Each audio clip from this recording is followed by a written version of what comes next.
وہ ڈر گئے. انہوں نے کہا کہ ماں بھلا بندہ بھی کوئی اللہ سے ناراض ہوتا ہے؟ کون ہے وہ؟ کس کی مجال ہے، کس کی جرت ہے کہ وہ اللہ سے ناراض ہے؟ انہوں نے کہا لاکھوں بندے ہیں. کہا کیسے؟ کہا یہ ناراضگی کی علامت نہیں ہے کہ جب وہ موسم گرمی کا دیتا ہے تو کہتے ہائے کیسی گرمی ہے، برداشت سے باہر ہو گئی. جبکہ وہ مولا کہہ رہا ہے میں کسی کو اس کی طاقت سے زیادہ کوئی چیز ڈالتا نہیں.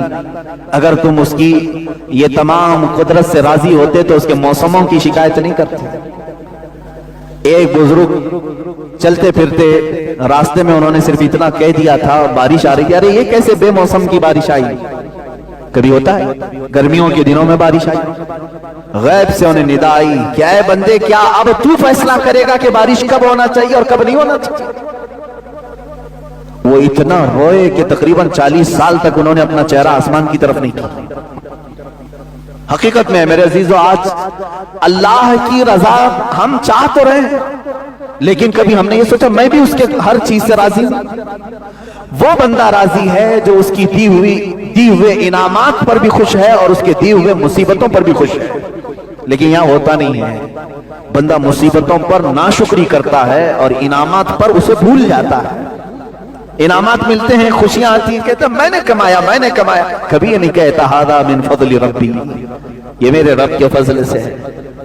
عزیزان گرامی، اللہ کی رضا مانگو لیکن خود کو پہلے اللہ سے راضی کرو. یعنی اپنے آپ کے دل کو بھی راضی کرو کہ جو کچھ بھی دنیا میں ہوگا وہ میرے مولا کی مرضی سے ہوگا. خاص طور پر عورتوں میں یہ ناراضگی اللہ تبارک و تعالیٰ کے متعلق بہت ملتی ہے. تم ناراض ہوگے اللہ تعالیٰ سے تو اس کا کچھ نہیں بگاڑ سکو گے. تمہاری دنیا بھی تباہ ہے اور آخرت بھی تباہ ہے. تم بندے ہو. اللہ سے ناراض ہونا یہی نہیں کہ اس کو صرف گالیاں دینا، بلکہ بہت ساری چیزوں کو برداشت نہ کرنا یہ بھی اللہ سے ناراضگی کی علامت ہے. جو تمہارے ساتھ کسی کا انتقال ہوا تو کیا اللہ تعالیٰ نے تمہارے ساتھ ظلم کیا؟ تمہارے گھر میں کسی کی موت ہو گئی تو کیا اللہ کا ظلم ہے یہ؟ معاذ اللہ رب العالمین. لیکن کچھ لوگوں کی زبانوں سے یہ جملے نکل جاتے ہیں، کم سے کم اس گھر پر تو رحم کرنا چاہیے تھا، اس گھر پر تو رحم کرنا چاہیے. ایک بات یاد رکھیں، وہ قادر مطلق ہے، اس کے ہر فیصلے میں کوئی نہ کوئی حکمت ضرور ہے. وہ کس کی موت کب لکھا ہے جبھی ہوتی ہے. یہاں تک کہ فرشتوں میں سے بھی مقرب فرشتوں کو بھی یہ اختیار نہیں ہے کہ اس کے دیے ہوئے وقت سے ایک آن پہلے یا بعد کو ٹال سکیں یا پہل کر سکیں. وہ اللہ رب العزت کی حکمتوں میں سے. بندے مومن کو یہ چاہیے کہ ہر کام پر اس سے راضی رہے، اس کے بعد اس کی رضا کا سوال کرے. بات صحیح ہے؟ پہلے خود راضی ہو اللہ کے ہر حکمت سے اور اس کے بعد سوال کرے اللہ تو بھی مجھ سے راضی ہو جا، تب بات دونوں برابر کہلائے گی. تم تو ناراض ہو اس سے، تم اس کے بہت سارے کاموں سے اپنی رضا ظاہر نہیں کرتے ہو اور پھر اس سے دعا یہ کرتے ہو کہ اللہ تو مجھ سے راضی ہو جا. رب تبارک و تعالیٰ اگر یہ فرماتے کہ اے بندے کیا تو بھی راضی ہے اپنی زندگی میں؟ ہاں تو کہہ دو کہ زبان سے، لیکن عمل تمہاری شکایت کر رہا ہوگا. بیماریوں میں سب کو بتا دیتا ہوں، اچھائیوں میں کسی کو نہیں بولتا.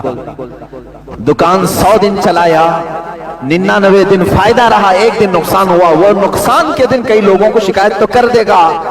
فائدہ جتنے دن ہوا تھا وہ سب کو نہیں بتائے گا. ارے نہ بتاؤ نظر لگ جائے گی. انعامات کو تو تم نے بتایا نہیں، خسارے کو سب کے سامنے ذکر کیا. صحت کا تو کبھی اعلان نہیں کیا کہ میں بہت ہٹا کٹا ہوں، صحت مند ہوں، اللہ کا فضل ہے. لیکن بیماری کو سب کے سامنے ذکر کیا. اللہ کی رضا یہ ہے جو قرآن پاک کی آیت ہی بتاتی ہے، انا للہ و انا الیہ راجعون. بے شک ہم اللہ کے لیے ہیں دنیا میں اور اللہ ہی کی طرف لوٹنے والے. بیماری اس کی مرضی سے، صحت مندی اس کی مرضی سے، دولت اس کی مرضی سے، غربت اس کی مرضی سے، کرسی اس کی مرضی سے ملے،